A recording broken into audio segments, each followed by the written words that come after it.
I'm getting better. I'm getting more confident at like sharing advice. So this video is going to be just just running it out today. Hello everyone, and welcome to another episode of Adulting with Angel. If you're new here, welcome. I'm your host, Angel Mariah, and in today's video, we'll be talking about everything that you need to know to ace your interview. This is going to be the last installment of my How to Get a Job series, so I hope everything in today's video is helpful and gets you one step closer to your dream job. Again, if you have any questions about anything that I say, do not hesitate to shoot me a DM on Instagram, drop a comment here, find me on TikTok, just find me and I'll help you out, okay? Okay. Tip number 1, if you're not early, you are late. When it comes to interviews, please make sure that you are punctual. If your interview's at 9, prepare to get there at 8:30. Now, this is something that I personally feel like goes both ways with the person interviewing you, the company, and yourself. I always give a company anywhere from like 5 to 10 minutes to get to the interview. However, I have sat for interviews where I was waiting 10, 12, 15 minutes for everyone to join the call. And I will say that put a bad taste in my mouth. So do with that information as you must, but punctuality is key. In my personal life, you'll probably get me there late. But when it comes to work, a girl's gonna be punctual. Tip number 2 is going to be to take notes during your interview. You are going to want to document every single thing that happens during your interview. The good, the bad, and the ugly. 3 things that I recommend for you to write down during your interview are going to be the following. First thing we're going to want to do is write down every single person's name. When I go to interview in person or when I interview online, there's always a section in the beginning of the interview where people say, "Hi, I'm Angel and my role is blank." Write it down. You're going to want to remember who they are, what their role is, and what they do. People always give like an interview speech. No, elevator speech. Kind of make sure to jot that down. If you're in person, write it down. If you're on a Zoom call, you better be typing away, just like this. I always do that. I'm typing, I'm getting all that information, okay? And another thing that I always recommend is to take notes on things about the job that are not listed in the job description. Sometimes I feel like companies just be making job descriptions up and don't even be following them. Just write everything down. This way, you know what you're getting into, and once your high of, oh my god, I got an interview, dies down, you can reflect on your notes, and it'll help you in the long run to make your final decisions. I'm talking with my hands today. Hello. Tip number 3, and probably my most, what are the words I'm looking for? The biggest piece of advice that I could give you is prepare your interview questions in advance. When you are interviewing for a job, they always ask you, do you have any questions for us? Is there anything you want to know? Come with answers. The last thing you want to say is, nope, you told me everything there is to know. Because 1, it kind of shows that you can't control the audience. It shows that you weren't really paying attention. In my opinion, I always have to say something. Even if this is my dream job, I know what they want me to do, I'm still going to come up with something to ask. Here are a few things that I would recommend you ask in an interview, reading them right off of my interview prep sheet that I use when I interview. Number 1. Is this a new position or are you looking to fill a role recently vacated? Now this, I like to ask this for a couple reasons, but one of the main reasons I like to ask this is because I want to know, is this a brand new role? Is your company growing at rapid pace that you need to add a new member to your team? Or did someone hate their job, quit, or look for another role and transition? I want to know the tea, because the last thing I want is to go through this interview process and then find out the person who had my job before hated it and quit for reasons that I'll probably hate and quit as well. This is a question that always gets the interviewers like on the edge of their seats. What task would need to be completed within the first 90 days as I transition into this role? This lets them know I'm not coming to play. What do you expect me in the first 90 days? This is something that I like to ask because it lets you know your manager. It lets you know if you have like a micromanager. It lets you know if you have someone more flexible. This is everything for me. If they say in the first 90 days, we need you to take over the entire department and run this, run that. Look for transparency in the answers. If people don't know what they want you to accomplish in the first 90 days, when you have your 90-day review, what were they looking for the whole time? Another thing, for my recent grads, this is going to be chef's kiss for you. Is there any on-the-job training associated with this role? I just graduated my master's degree, so I was looking for like an entry-level job, but not entry-level pay, you know. I wanted a job where I could be, you know, great at my job, but I still needed to learn some things. I work in oil and gas. I know nothing about oil and gas. I know everything about safety. I know everything about emergency management. My master's degree is nice and shiny and fresh. Couldn't tell you a thing about nitrogen. at all. Probably even still. 2 more things I want to mention. This kind of looks like 4, but I promise it's 2. It's a little bold, but it's never steered me wrong. I always like to ask something along the lines of, is there anything that I can do if I don't get the role this time to be a better candidate in the future? Something along the lines of, if there was something that I didn't have today or something that would make me a stronger candidate overall, what could I do to improve? Or before I start the job, what training can I do? What courses can I take? Things like that. I've always found that it shows that I'm ambitious.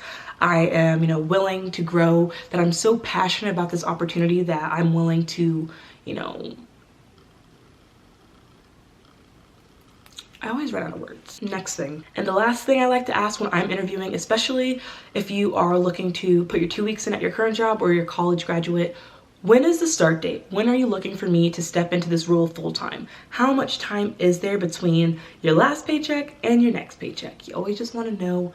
I suggest asking. I think the more questions you ask, the more engaged you come across, and it shows you if the interview group is unprepared.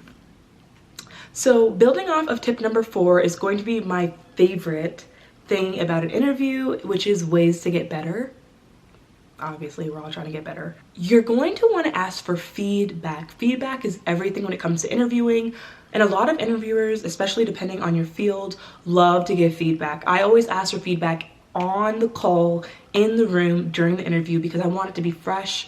I'm not going to send them an email 3 days later like, oh, do you have any feedback? No. You want them to pause and think about everything that you guys just discussed at that moment. You don't know what they're doing after they interview you. You don't know what they did before. You don't know what's going on at home. Make them reflect on you while you're sitting there. 2 things I always like to say. What stood out about my application that led to an interview? It lets me know what on my resume is like grabbing the attention of recruiters. I do it every time. And that's how I've narrowed my resume down. Like, okay, this stuff is not getting their attention, so trash. The second thing is, what suggestions do you have that would make me a stronger candidate if I were to apply for this role or another role within your organization again? That shows that you're passionate about their organization, you really want the role, and you're willing to put in the work. That's what we want to see in corporate. We want our corporate baddies to be driven and hungry for roles. Tip number 5, dress the part of the role that you want in the future. Be consistent. Be consistent. Consistency is key.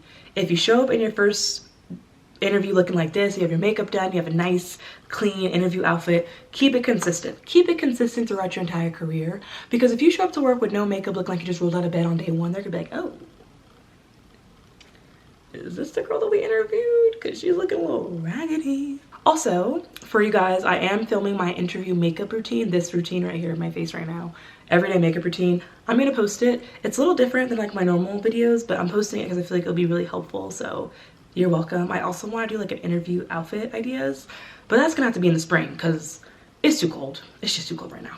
Let me know in the description box if you have an interview coming up and you need suggestions. I will put you on, don't worry. Number 6, this is something that you need to do before any interview that you have. You're gonna want to research the company. Go on their website and read their mission statement. I had an interview and they were like, oh, like what about our values, or what value of ours do you align with the most? I was like, you don't want to be caught off guard. Tip number 7, be prepared to answer job-specific questions in the interview. Questions that are in the job description. This should be like a duh, like obviously, but you don't understand how many times, like when you're applying for so many jobs, that you almost forget what's in the job description. Tip number 8, read the room. Read the room. You're gonna wanna read the room. Read people's energy and almost reflect it back. So I'm someone who I'm always like, good morning, how are you? And that. So in my interview, I like to keep my true personality, but you almost don't want to be like overwhelming. So if everybody's on the interview talking like this, you don't want to talk like this too. You kind of want to be like, okay, well, a little bit about me is this. If you're on an interview with HR and they're like, hi, we're so excited, we love your resume. You're like, oh my God, thank you so much. I'm so excited to be interviewing. Read the room, match the personalities, and go from there. Another thing that I like to do is, I'm a very charismatic person, so I would recommend you learn how to be charismatic before you interview, because sometimes people might be going through it and they might start off like really like cold and like, and then like you like make a joke. I always will make a joke. I think I'm comical. I think wrong. Tip number 9, make sure that your questions are answered just as much as the company's questions. This is a very big thing. I feel like we go into interviews and we're so worried about what the company thinks about us that we forget, what do we think about the company? You should be interviewing the company just as much as they're interviewing you. Ask questions, give feedback, let them know your concerns about the role. This is a time to do it. Like, first interview is a time to really just hit them with the pros and cons list, what you're working with, and go from there. That's my opinion. I don't recommend ever selling yourself short for a job. I did that with my first job out of college and I hated it and had to get another job and go through the interview process again, and just don't wish that on y'all. I don't wish that on you. On my worst enemy, I might wish it, but not on you guys. Unless you're my worst enemy who's watching my YouTube videos because you're obsessed with me, then hey, long time no see. Or maybe I'm so toxic right now. I cannot film after I've gone out to dinner. Like, I don't know how to act. Tip number 10, this is going to be for you to have a self-reflection moment before you interview. You're gonna wanna identify the characteristics and people that you want in both a team and a manager. These are the people who tend to interview you. Everyone you talk to is, one, a representation of the company, but two, someone you're gonna have to work with on a day-to-day basis. So if you're talking to somebody in the interview and they give you an ick, you don't like their voice, you don't like this, you don't like that, just go ahead and just pick it up. And last tip I have for you, which is going to be tip number 11, is to identify within yourself if you want the role. Right after the interview, write down everything you loved about the job, things that you didn't really like, things you still have questions about, and identify if it's a role for you. I tell this to all my friends, so I'm going to tell it to you because I think you're my friend. If you're watching this, you have to like me at least a little bit. You have to do what works best for you, and you are the only person who knows what you are looking for. Do not settle for anything, and you have to trust that the odds are forever in your favor. Now, I know that this isn't for everybody, and I know, like, my boyfriend, he's one of those people who's like super unlucky. That's just not me. I manifest a happy, peaceful life. I manifest greatness, great things, and it seems to be happening for me. I promise you, if you know what you want, if you know for a fact, I'm looking for this, it will come. Don't just pick the first thing that comes your way. I know we get desperate because I have been a graduating without a job. I have been someone who's quit my job on a whim and needed another job to pay my bills. Just be trusting of what life is going to bring you and go from there. Especially my people who've been laid off. Oh, I wouldn't trust nobody. Anyways, as we come to the end of this episode, I want to thank you for your endless support into me and my passion project. As always, I appreciate any feedback that you guys have for me, and if you have any suggestions towards this tip for any of the other viewers, please do not hesitate to leave your advice in the description box below. Bless you! For those of you who are new here, my goal in content creation is to create safe spaces in a world that doesn't always feel so safe, if you know what I'm saying. So thank you, and I hope that you enjoyed your time in my little bubble. As always, if you have the means, I'd appreciate any donations to Make-A-Wish Foundation in honor of my late friend Nyla, who passed away. And I will see you guys next week with another video. Also, I don't know what that video is going to be, so if you have any suggestions, you should leave them in the comment below. All right, bye.